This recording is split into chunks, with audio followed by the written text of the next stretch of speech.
Bien, pueden sentarse.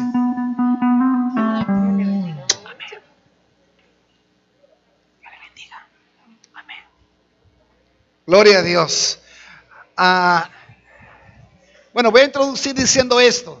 Le voy a pedir un favor a todos.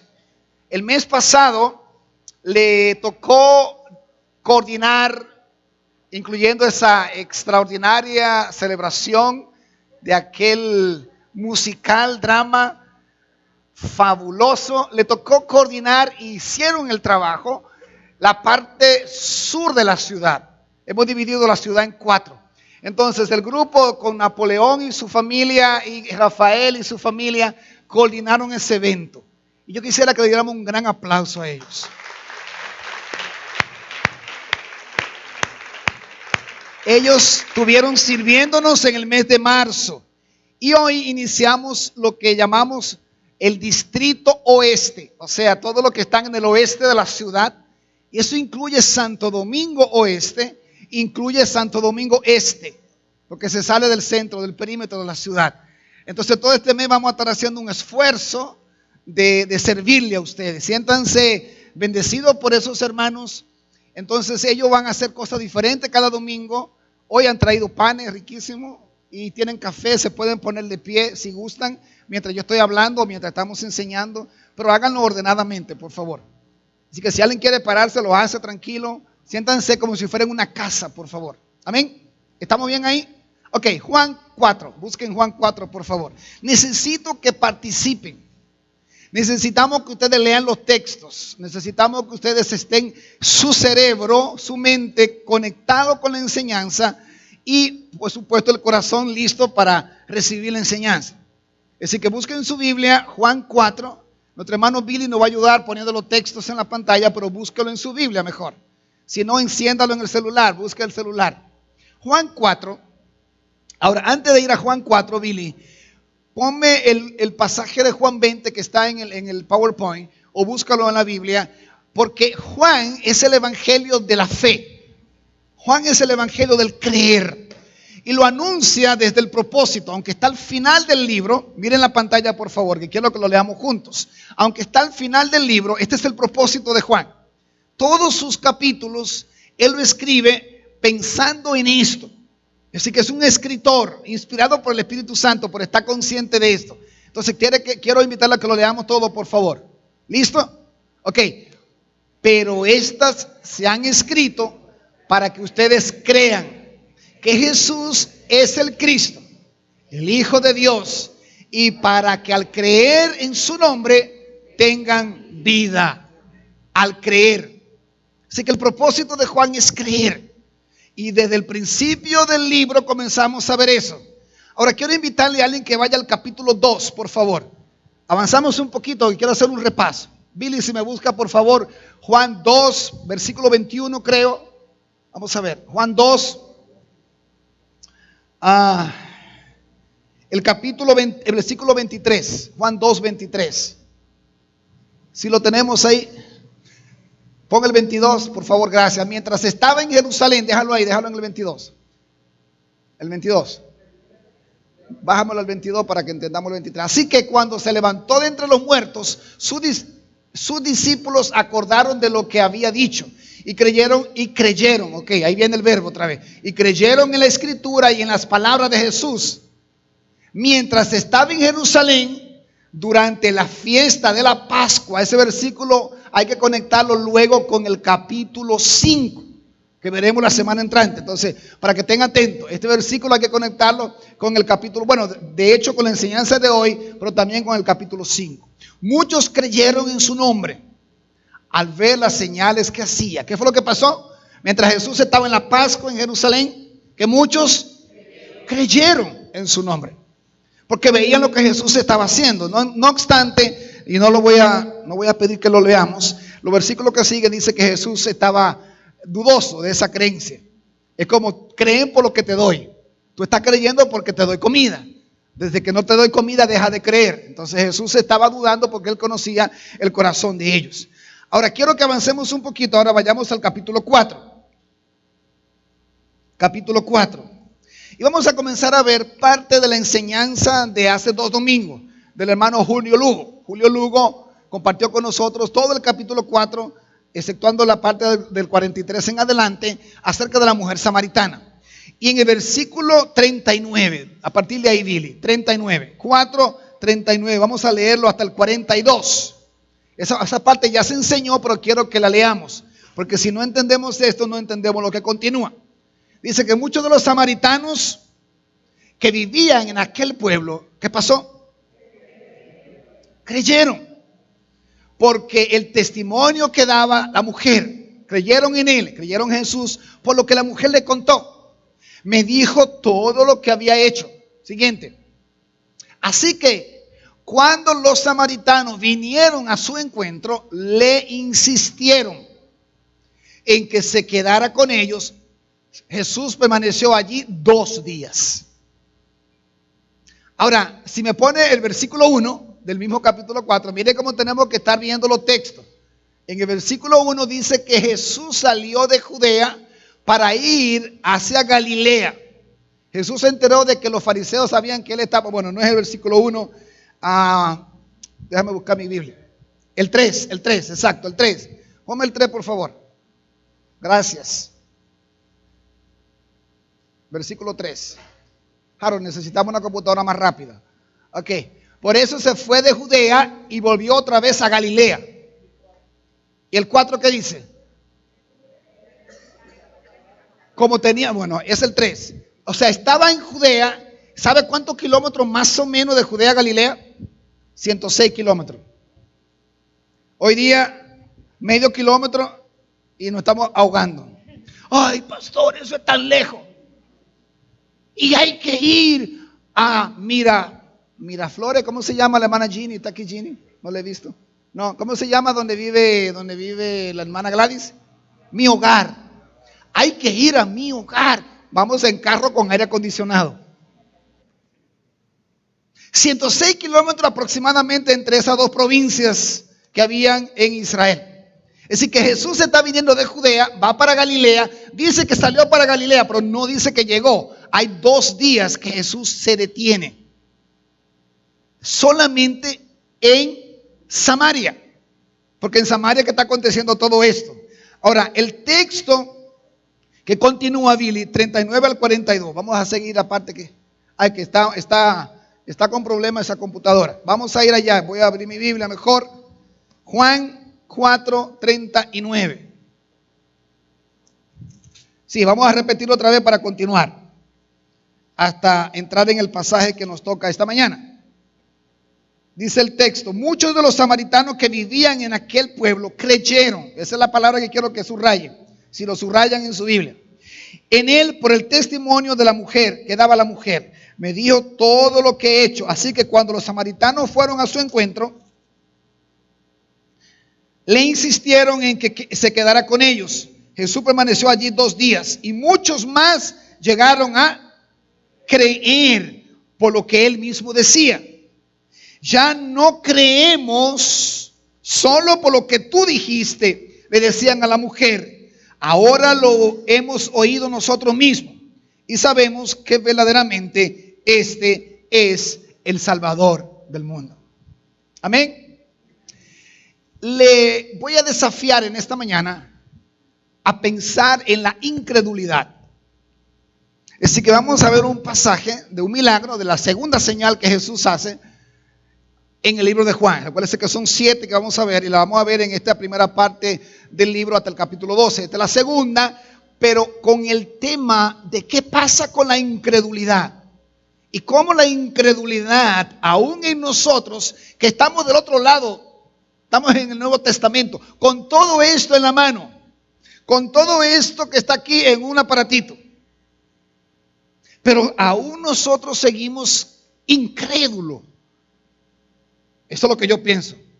Y tomando un bosquejo de un autor, vamos a ver 4 tipos de incredulidad en este pasaje. Bueno, en el libro de Juan, tomando esto que acabo de leer, miren cuántas veces se habla de creer, creer, creer. Y vamos a ver los versículos que continúan. Voy a leer todo el pasaje corrido. Así que le voy a invitar a terminar este capítulo 4, partiendo del 43 hasta el 54. Después de esos 2 días, Jesús salió de allí rumbo a Galilea. Sigue en el camino. Recuérdense que salió hace un tiempo que venía para Galilea. No llega todavía. Ahora se enfoca a caminar de Samaria hacia Galilea. Pues como él mismo había dicho, a ningún profeta se le honra en su propia tierra. Cuando llegó a Galilea, fue bien recibido por los galileos, pues estos habían visto personalmente todo lo que había hecho en Jerusalén durante la fiesta de la Pascua, ya que ellos habían estado allí, también allí. Y volvió otra vez Jesús a Caná de Galilea, donde había convertido el agua en vino. Había allí un funcionario real cuyo hijo estaba enfermo en Capernaum. Cuando este hombre se enteró de que Jesús había llegado de Judea a Galilea, fue a su encuentro y le suplicó que bajara a sanar a su hijo, pues estaba a punto de morir. Ustedes nunca van a creer si no ven señales y prodigios, le dijo Jesús. Señor, rogó el funcionario, baja antes de que se muera mi hijo. Vuelve a casa que tu hijo vive, le dijo Jesús. El hombre creyó, ahí está de nuevo el verbo, lo que Jesús le dijo, y se fue. Cuando se dirigía a su casa, sus siervos salieron a su encuentro y le dieron la noticia de que su hijo estaba vivo. Cuando les preguntó a qué hora había comenzado su hijo a sentirse mejor, le contestaron, ayer a la 1 de la tarde. ¿A qué? En la Biblia Internacional dice a la 1.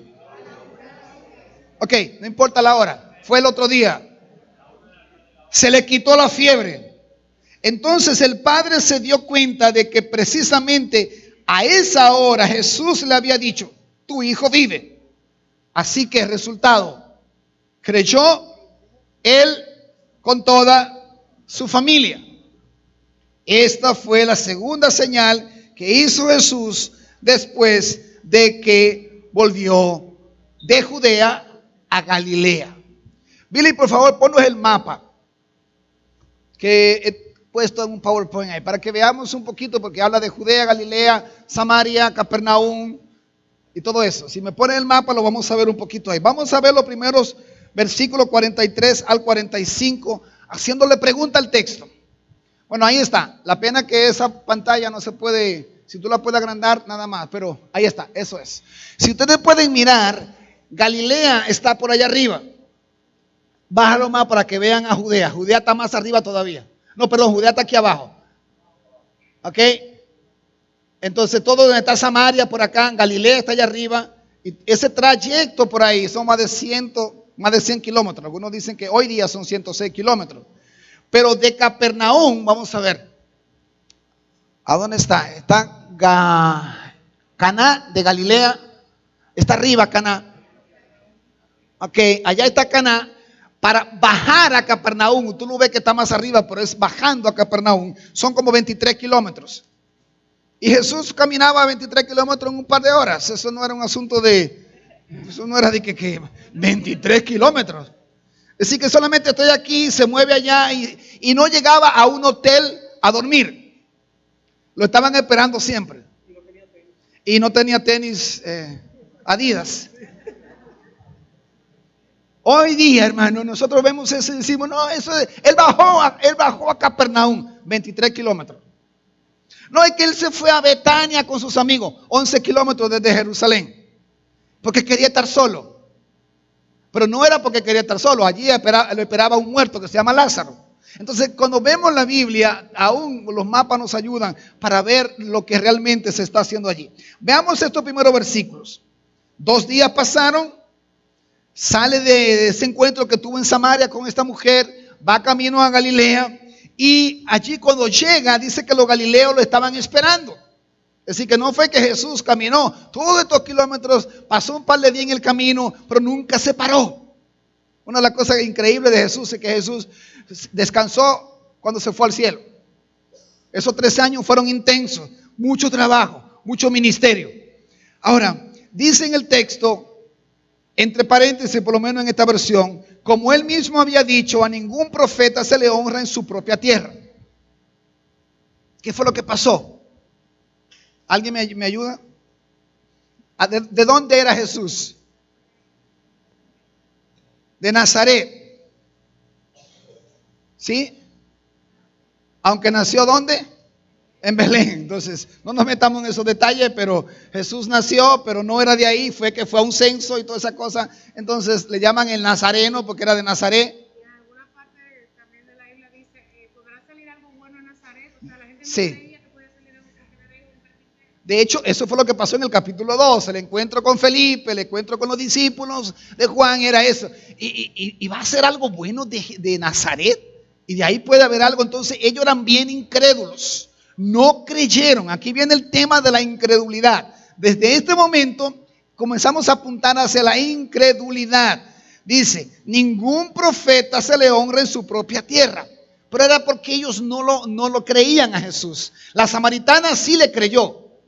Que no era de Samaria, no era de la estirpe real, vamos a decir así. No era de los ungidos judíos, sino que este era otro pueblo. Sin embargo, ella sí creyó, pero estos no creían. Ahora, los galileos parece que habían visto a Jesús, dice el texto, cuando Jesús fue a Jerusalén en el capítulo 2, en la Pascua, y los estaban siguiendo. No solamente lo seguía Nicodemo, sino que habían otros que lo estaban siguiendo, viendo lo que él estaba haciendo, para ver si lo que hacía era real, si él era el Mesías prometido. Entonces llegamos al versículo 46. Vamos a ver aquí cómo el tema de la incredulidad se confronta. Porque vamos a ver aquí que un pueblo que no cree, hay un gentil posiblemente que sí cree, que ni siquiera es judío. Dice el texto, y volvió otra vez Jesús a Caná de Galilea. Esta tierrita tiene un gran privilegio. Segundo milagro, segunda señal poderosa que Jesús va a hacer. Porque dice allí que había convertido el agua en vino. Ahora, ¿qué es lo que quiere apuntar? Dice que había un funcionario real. No era un funcionario directamente de Roma, porque eso el texto no lo dice, pero cuando se pone a estudiar, no dice que era un funcionario de mucha categoría. Posiblemente era un funcionario de Herodes, que sí era un funcionario de Roma. De Herodes Agripa o de Herodes Antipa, no sabemos. Era un funcionario de una media categoría. Pero era importante este hombre.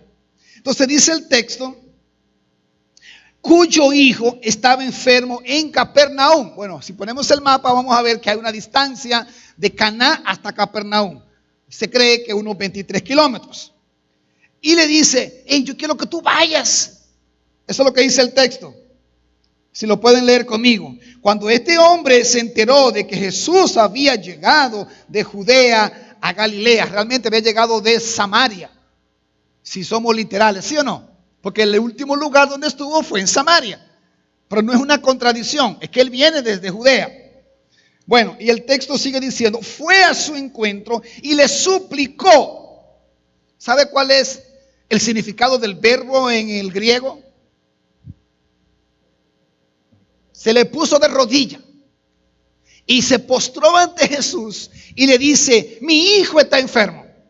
No le dice que ore por él. Simplemente le dice que bajara a sanar a su hijo.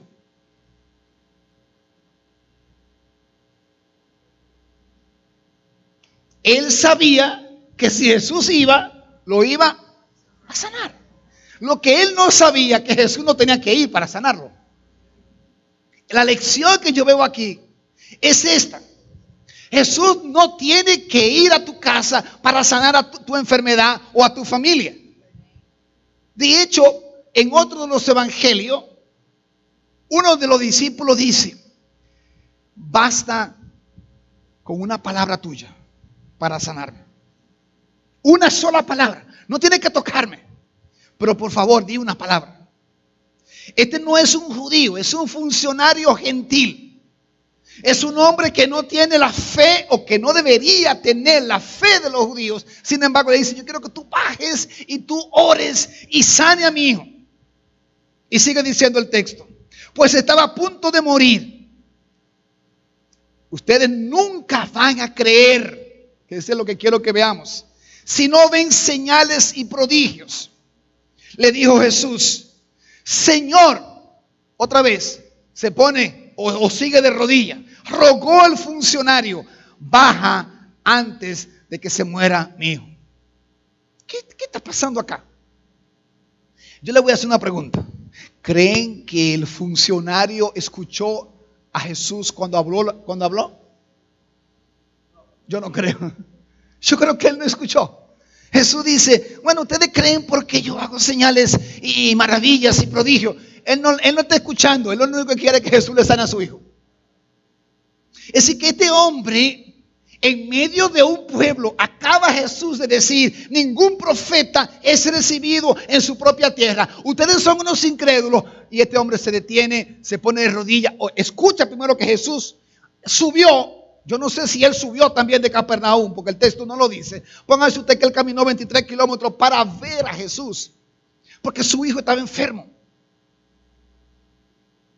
Y el texto dice que él se postró delante de Jesús.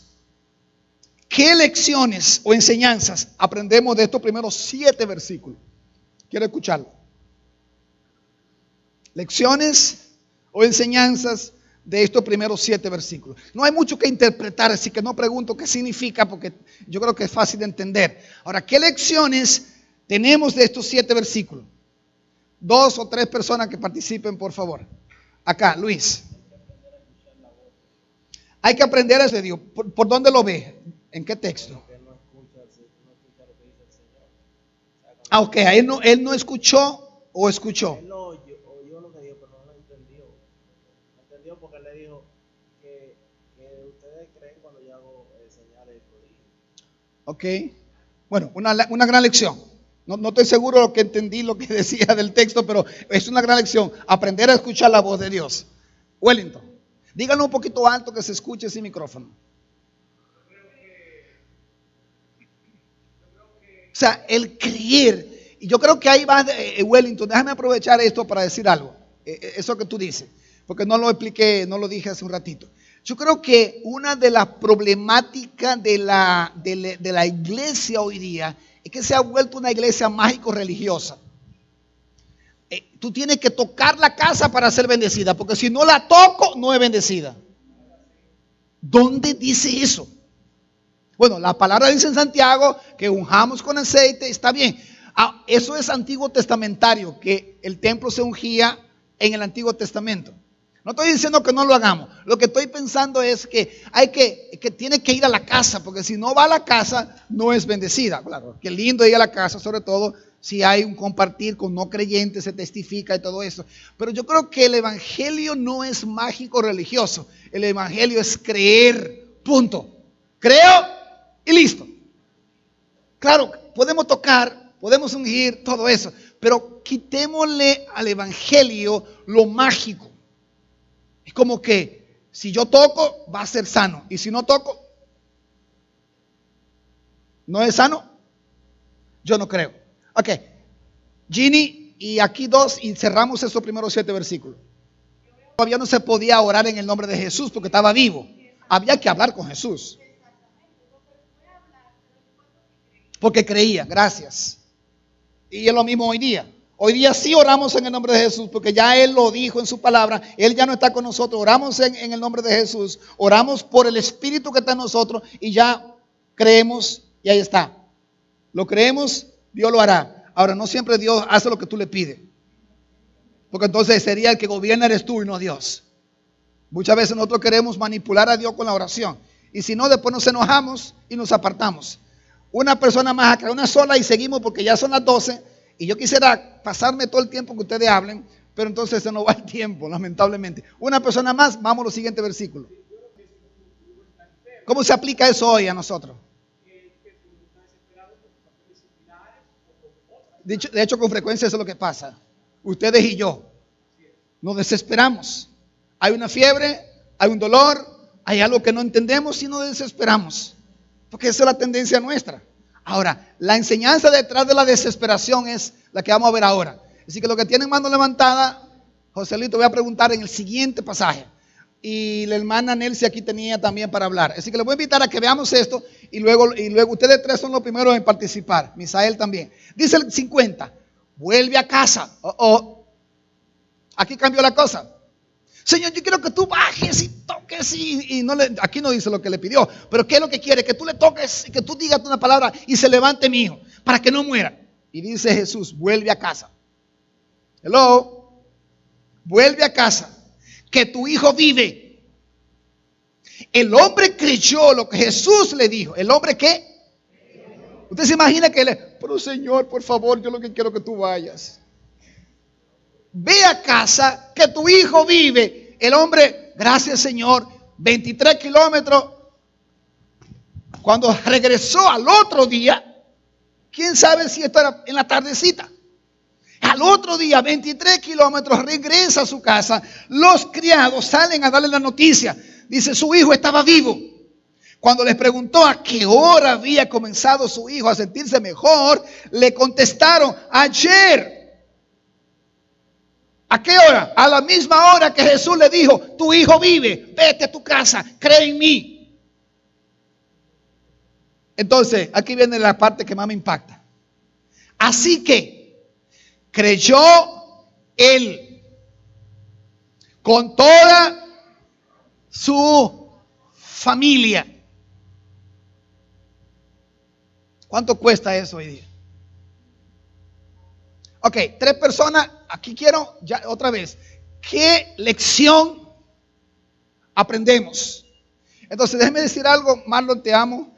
Los que han participado, démosle chance a los otros, porque si no, y yo sé que tú quieres, si nadie habla, te dejo a ti. Misael primero, vamos a ver. ¿Qué lecciones aprendemos de esta parte? Eso dice que él era un hombre que comunicaba su fe a su familia. Claro. Supongo que él llegó a su casa, le contó todo lo que sucedió y mintió esa fe en su familia. Y creyeron en Jesús. Era un hombre con una fe firme. Amén. Un hombre que transmitía eso a su casa. ¿Y qué tenemos que hacer hoy nosotros? ¿Quiere decir algo, Nanelsi? Quiero honrar a los que levantaron la mano antes. Suba todo lo que pueda la voz.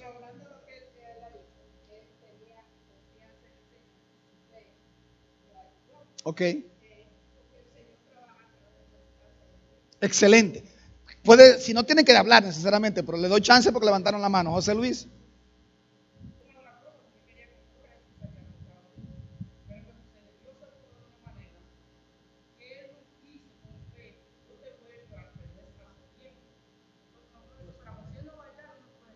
Ok.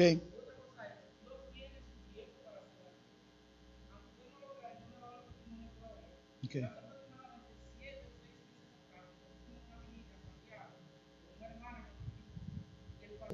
Incrédulo. Ok, Miguel Ángel primero que levantó la mano, dame un chancecito. Miguel Ángel. Escuchen. Tenemos que evidenciar, reconocer también que Dios es soberano, que Él hace las cosas que no necesariamente las cosas nosotros esperamos. Ok, dame un chance porque quisiera hacer una discusión entonces acá. No es por lo que tú has dicho para tratar de amarrarlo a lo que quiero lograr. Dios es soberano. ¿Creen ustedes que en la soberanía de Dios, Dios quiere que toda su familia venga a Cristo? Que toda su familia crea en Cristo. ¿Sí o no? Porque Dios es soberano. Ahora, ¿por qué dudamos nosotros? Ay, pastor, ese es un borrachón. Ay, yo no voy a seguir orando. Lo primero que dudamos de que Cristo tiene poder para restaurar la vida de su esposo somos nosotros. Hermanos, no es así. Hermanas que tienen esposos no cristianos, no es así. Hermanos que tienen esposa no cristiana, no es así.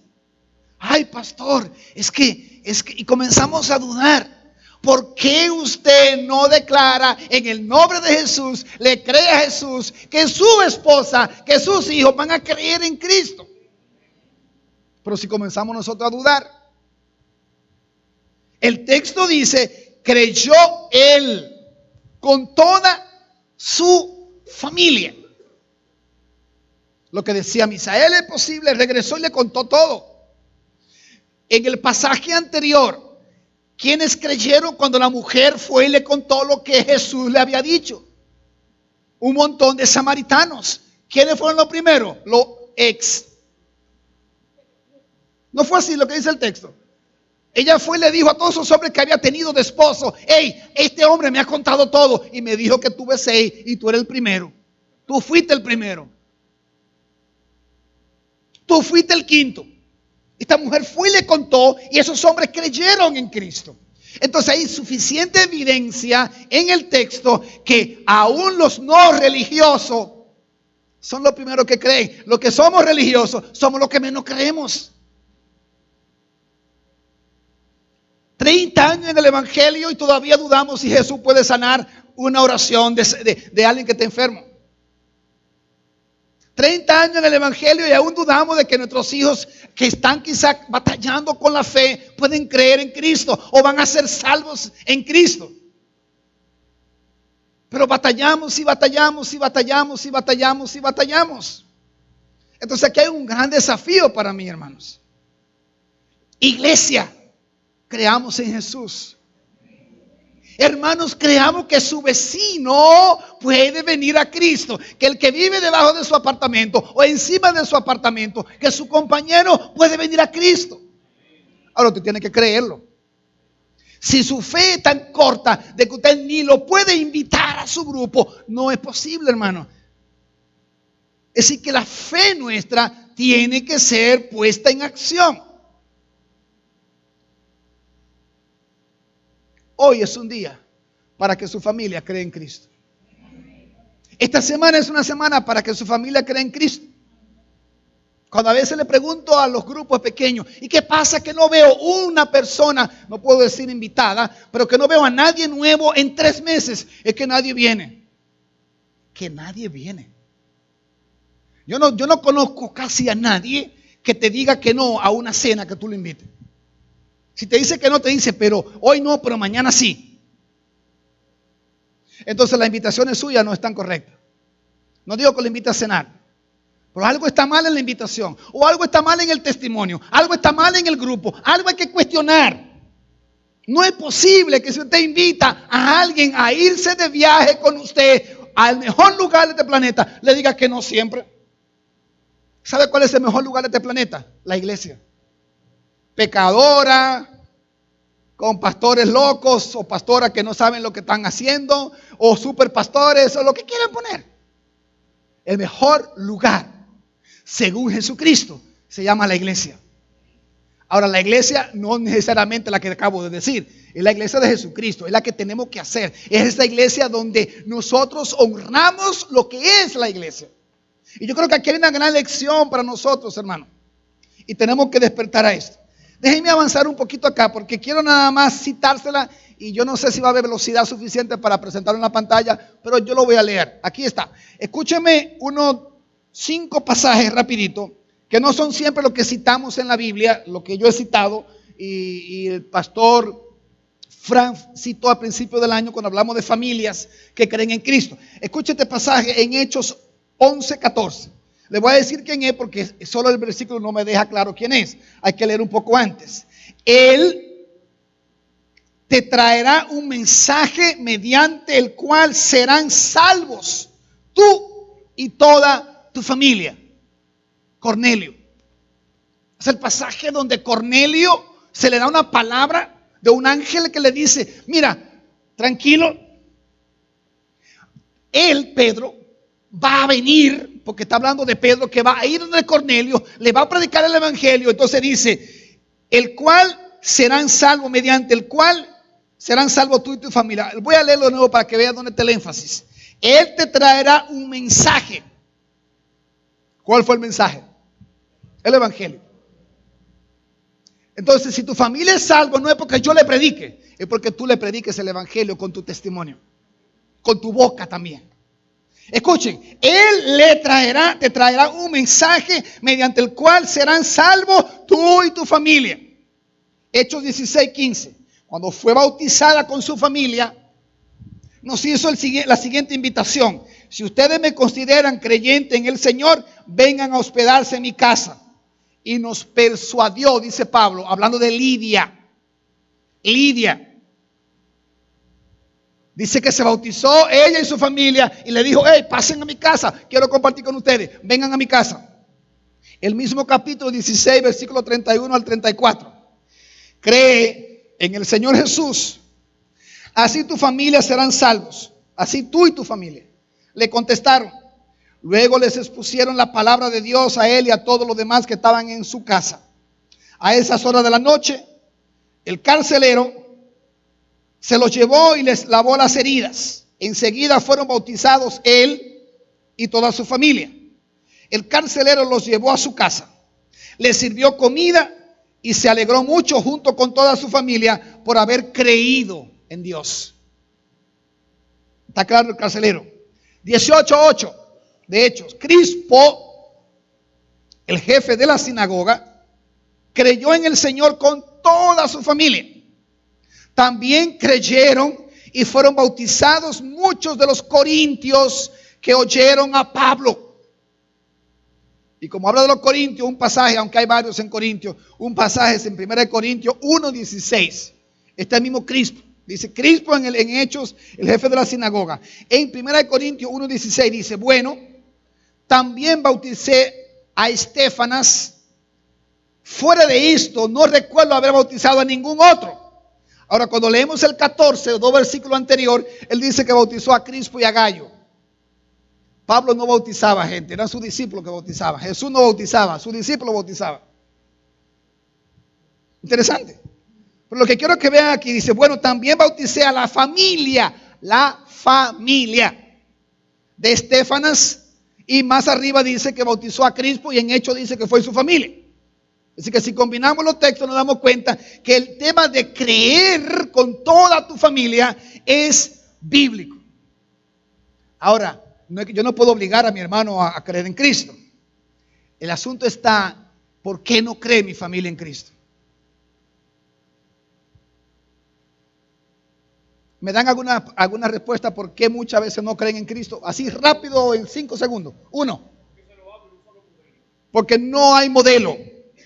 No se modela. No te ven como autoridad en la palabra, sino porque tú sigues haciendo lo mismo. ¿Qué más? No comunicamos. ¿Qué más? Porque no somos lo que decimos que somos.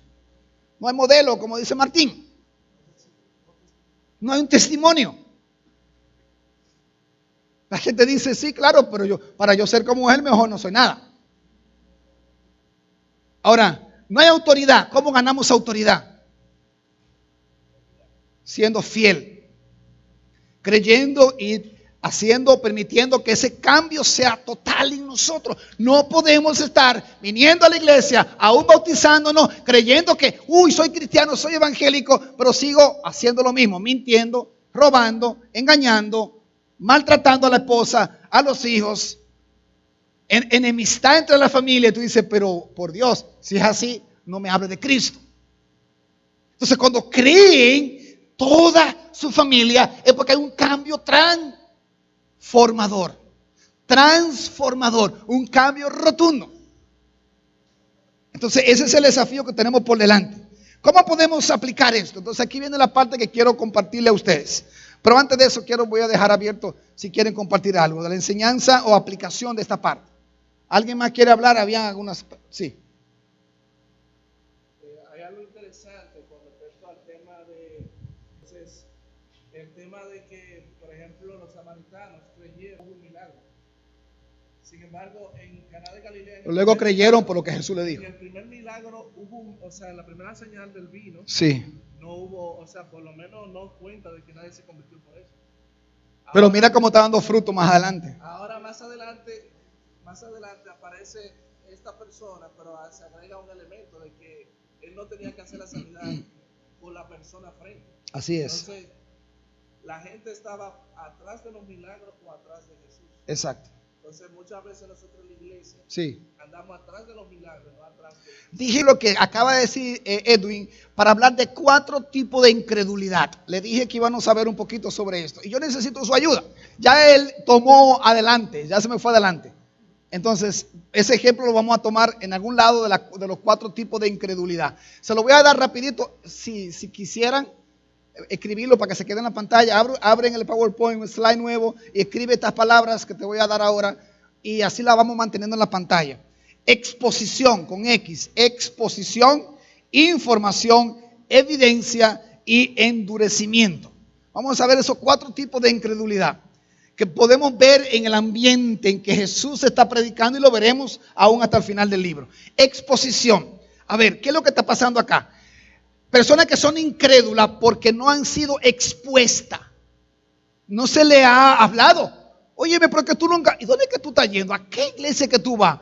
Pero háblame de eso, muchacho. ¿Por qué tú no me habías dicho antes? Cristianos de la secreta que no exponen el evangelio, no hablan del evangelio y la gente no está expuesta. Díganme en lo que hemos estudiado de Juan, un ejemplo. Un ejemplo de Juan 1 al 4. Un momento, un pasaje, una historia donde personas no habían sido expuestas al evangelio. Le voy a ayudar como es la primera.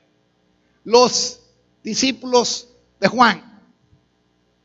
Cuando los discípulos de Juan le dice, Él es, no soy yo. Juan 2, es Él. ¿Qué dicen los discípulos? Oh, es Él. ¡Uépale! Me voy con Jesús. Se le expone y ellos creen. Eso se llama incredulidad por falta de exponerlo. Hay gente que todavía no ha sido expuesta al evangelio. Entonces es una incredulidad fácil. Voy a poner mi ejemplo. Yo había estudiado, para algunos que no me conocen muy bien todavía, en un seminario católico. Yo conocía la religión. Cuando me hablan de Jesús, me compraron una Biblia que le dije, cómprame una Biblia para yo leerla. Fui expuesto al evangelio de Juan. Me rendí de rodillas en mi cama a orar a Jesús. Solo con la exposición, porque mi corazón estaba preparado. Yo quería servir a Dios. Entonces, aquellos que son incrédulos porque no se han expuesto, están listos para aceptar a Cristo. Es el que llega el domingo a la iglesia y oramos por ustedes y ustedes de rodillas, llorando, compungidos, aceptan al Señor. Estaba preparado. Ok, esa es la incredulidad que yo quisiera que todo el mundo tuviera. La más fácil. Porque eso significa que le hablo de Cristo, le expongo el evangelio y va a creer. Pero esa es la más fácil. La segunda, por falta de información. Una cosa es exposición del evangelio, y la otra persona es que ni sabe quién es Jesús, que está perdido, que le falta información. Denme un ejemplo de Juan 1 al 4. Lo acabamos de ver hace un par de semanas. ¿A qué le faltaba información? La mujer samaritana. Ella no sabía quién era Jesús. ¿Sí o no? ¿No lo leyeron en el pasaje? No sabía. Es más, ella ni sabía nada. Ella decía, tenemos que adorar en este monte, en el monte Gerizim. ¿Por qué? Porque fue que Abraham dijo. Estaban perdidos. Ella ni sabía lo que estaba hablando. Ni sabía que venía un Mesías. Le faltaba información. Entonces, hay creyentes hay personas que son incrédulas porque le falta información. Están creyendo en Buda. Están creyendo en Mahoma. Ahora, cuando tú le expones, y yo pensaba esta mañana mientras mi fabuloso grupo de Primero Principio de la historia estaba terminando, yo dije, wow, si toda nuestra gente pudiera estudiar la historia. ¿Dónde está May? May. Afuera, ok. Y después salí de ahí, fui a mi oficina que tenía que hacer algo, y salí y me encontré con May y le pregunté por quién. May, ¿por quién pregunté? Por tu esposo.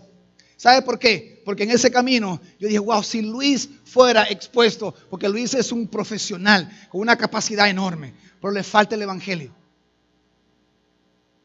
Y te cuento lo que sentí. Y después al verte dije, wow, Luis, tengo que de una u otra manera engancharlo para que estudie la historia. Si estudia la historia, ¿dónde está nuestro hermano Arsenio?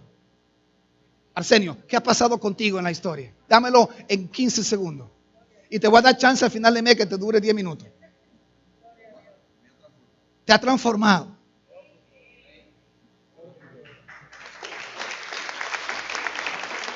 ¿Por qué? ¿Qué te hacía falta? ¿Qué te hacía falta para que te transformara? Porque tú tienes ya un tiempo en la iglesia. Es más, te bautizaste. ¿Pero qué hacía falta? Entrar. Meterte. Para ver el accionar, el obrar de Dios. Información que está en la palabra. Y así muchos testimonios. Desde ahora le digo, el último domingo de este mes vamos a tener un culto de testimonio sobre la historia. No estoy diciendo que el que no viene la historia no puede dar testimonio, lo puede hacer. Pero quiero enfocarme en testimonio como lo que están escuchando ahora, para que tengan más tiempo de hablar. 10, 15 hermanos que puedan hablar. En la media hora, 40 minutos de la enseñanza, no habrá enseñanza, habrá testimonio. ¿Qué ha pasado en su vida en estos 10 semanas del estudio de la historia? Tercero, evidencia. Falta de evidencia, falta de testimonio, falta de que la gente vea, hey, míreme, he sido transformado. Denme un ejemplo. El funcionario, pero hay alguien todavía más poderoso, más atrás.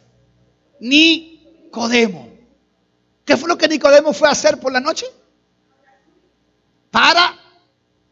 Eres tú, yo quiero evidencias. Esas son la gente que, mira, tienen un poquito de conflé en el cerebro, no tanto plátano. Los plátanos son buenos, me fascinan, pero son más pensantes, quieren ver. Parece que Tomás era uno de esos discípulos. Señor, déjame verte. Y hasta que Jesús le dice, pero ven, mete los dedos. No, Señor, ya creo, ya vi. Entonces son personas que son incrédulas porque no han visto la mano de Dios obrando en nuestra vida. Por eso el testimonio es tan importante. Tan importante. Y por último, para terminar, incredulidad porque han endurecido su corazón. Y esta es la incredulidad de la incredulidad. Estos son los incrédulos que ya han llegado a decepcionarse, han sabido cosas del evangelio, no han visto testimonio en su vida, han tenido un evangélico, pastor o pastora, amigo, creyente, vecino, y ha dicho, yo jamás voy a esa iglesia, donde va es infierno. Porque los pastores somos infierno, porque no hubo testimonio. Han llegado a decepcionarse y han endurecido su corazón. Denme un ejemplo en este capítulo, en estos capítulos o en Juan. Un ejemplo. Ahí está en los primeros capítulos. Es más, está en el capítulo 1. El pueblo de Israel, sí, muy bien, gracias. No había pensado en el pueblo de Israel. Pero denme otro todavía más que habla en Juan. 1, 2. ¿Quiénes fueron a consultarle a Juan? Los fariseos. Los fariseos. Los fariseos son los que llevan a Jesús a la cruz. Lo crucifican, lo persiguen todo el tiempo. Lo persiguen. Más, capítulo 5 lo verán la semana que viene. Jesús sana a otro chico, a un paralítico, y ellos de una vez dicen, espera. Hoy es sábado. ¿Cómo que tú lo salvas hoy sábado? Y lo persiguen desde el capítulo 5 directamente a Jesús hasta que Jesús llega a la cruz. Los fariseos. Y los fariseos hoy no creen. Y a los fariseos hay que dejarlo que sigan siendo fariseos. De hecho, hermano, de esos 4 que están ahí, yo no le testificara. O sea, yo lo haría, pero no de que en dedicarle horas y horas al número 4. Solo Jesús. El Espíritu Santo. Tú predícale, tú modélale sin palabra y déjalo, suéltalo. Ahora, qué triste sería pensar que dentro de nosotros hayan personas que son fariseos, que han endurecido tanto su corazón, que cualquier cosa que vemos decimos, claro, eso es por tal cosa. Y de una vez respondemos rebajando lo que Dios está haciendo en la vida de esa persona. Espérate un par de meses que tú vas a ver que ya. Entonces, tan endurecido en el corazón que no pueden creer que Dios está obrando en nuestra vida, hermanos. Tan endurecido que no pueden creer esa canción última. Vasijas que rotas. Dios está buscando vasijas rotas, que nosotros digamos, aquí estoy, solo sálvame. Quítame estos malos pensamientos, estos malos deseos, esta lengua que yo tengo, este corazón turbio o negro que tengo, solo cámbialo, Señor. Pero cuando vemos eso, endurecemos más el corazón. Y esos son los fariseos. Yo quisiera dejar un reto en esta mañana. Voy a pedir a los músicos que nos preparemos para cantar la canción que sigue. Y que podamos dejar recordar eso que está en la pantalla. ¿Te falta exposición?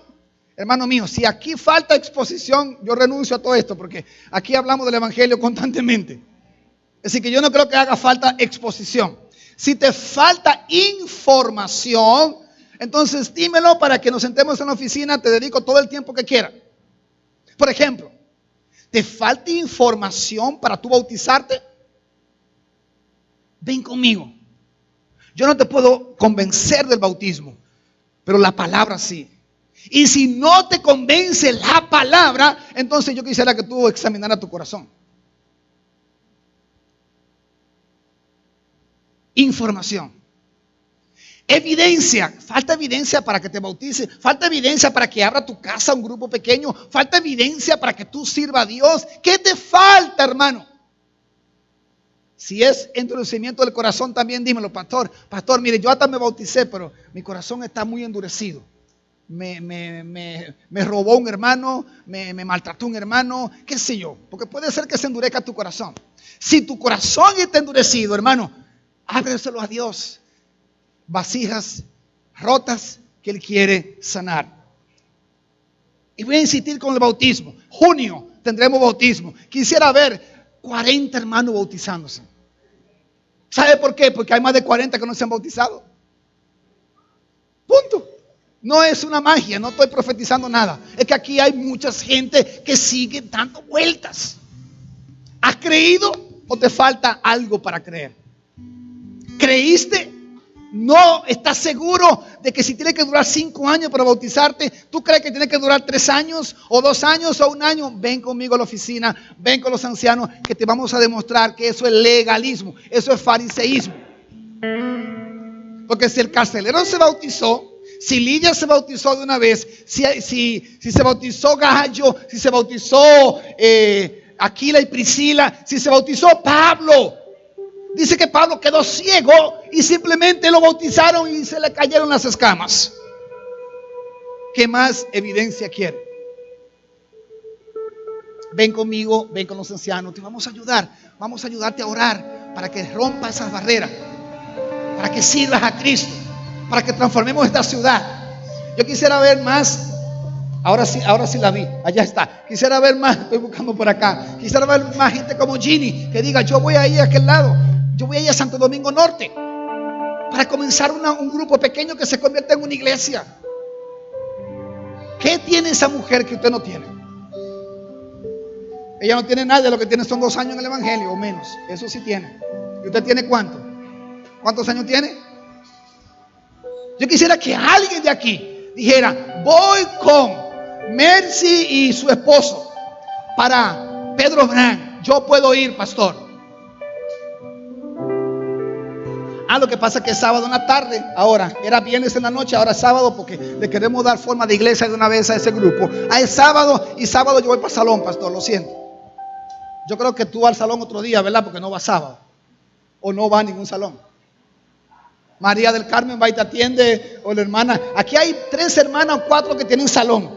Hermanas, si las hermanas se van el sábado a un compromiso, ¿usted la atiende más tarde el sábado? O el domingo en la tarde va y le lava gratis la cabeza.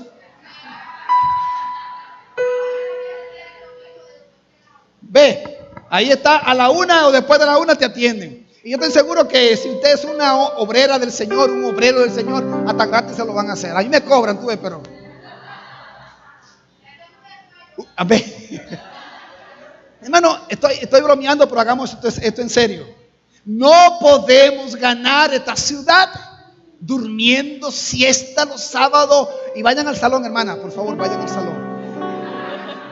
Eso no estoy en contra de eso. Esas hermanas necesitan producir, No me satanicen, por favor. Vayan. Lo que estoy diciendo es, Si el salón, el cine, la familia, tu vida no te permite compartir el evangelio, podemos orar para que te vaya al cielo. ¿Para qué está en la tierra? El día que yo deje de servir al Señor, ¿para qué estoy aquí? Dime, ¿para qué tú crees que me voy a quedar aquí? ¿Porque tú me amas mucho? ¿Para qué? Hermano, dedíquele algo al Señor en la semana. Y lo que le estamos pidiendo ahora es su casa. Vaya a un grupo, intégrese en un grupo.